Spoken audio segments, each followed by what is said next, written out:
Who are you for those who don't know who you are? My name is Geza Tarjanyi, Geza Tarjanyi, and Acroman. The reason Acro is the Assistant Chief Constable's Criminal Records Office, and that's all the fines that are being paid out. I've had about 9 Acros against me, so that's why I say Acroman. So what brought you to Norwich? Norwich, to see the great people down here.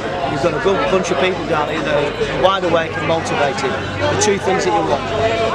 So, can you tell us about your anti-fracking movement? Anti-fracking, well, my house was damaged on April 1st, 2011. That woke me up to fracking. We didn't know it was fracking to start off with, we just thought it was an earthquake. I'm very excited because you don't get earthquakes in Blackpool. And then we learnt about 4 or 5 months later it's this thing called fracking. And just like COVID, typed in the computer and then realised that it was the first one, and if I worked hard, then we'd be able to stop fracking. And what, 8 years later we did. There's no fracking in this country. They wanted 2/3 of this country to be fracked, and it's very, very bad stuff. Okay, so can you tell us how you camped outside Downing Street? I was outside Downing Street for 55 days, and that was basically waiting there. You need an excuse to be in there, you see, as well, to stay there longer. And we said we're going to stay here until we speak to the experts, and that was on the board outside, so we had a way out. And it was logistically, when you're putting speakers in, taking them out, putting chairs in, you've got to do it every day. Then it's going to cost you money, it's going to cost you time, and it gets really hard work. So it's a lot easier to stay there as long as we could. So we ended up staying there for 55 days. Okay. What do you make of the anti-COVID movement? The anti-COVID movement, is it a movement? I don't believe in movements. I say it's people, it's individuals.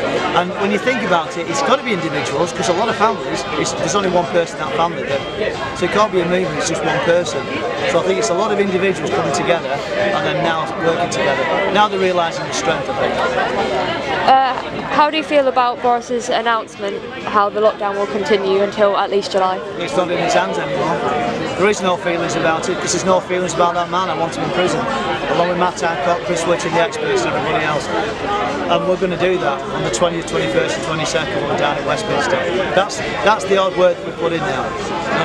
You know what I mean? We know the lies, we've got the evidence, we've had a year of it, and it's still continuing now. So, yeah. Finally, is there anything you'd like to tell the viewers of the channel? Get out there and stop this while you can. You know, a lot of people are saying, you know, fight for, you know, give her back our freedoms. No, we've still got our freedoms. You know, I'm just got to realise that now. Look at us now, we're all walking around. That's because we're not living in a police state. Right? If you let the government make you believe that we're living in a police state, you haven't got any freedoms, you won't have any freedoms. Alright? There's millions of people in this country that are awake. We just don't know that other people are awake as well. And that's why we're going to talk to as many as we can. And it begins with people that's not wearing masks. Thank you. Thank you very much.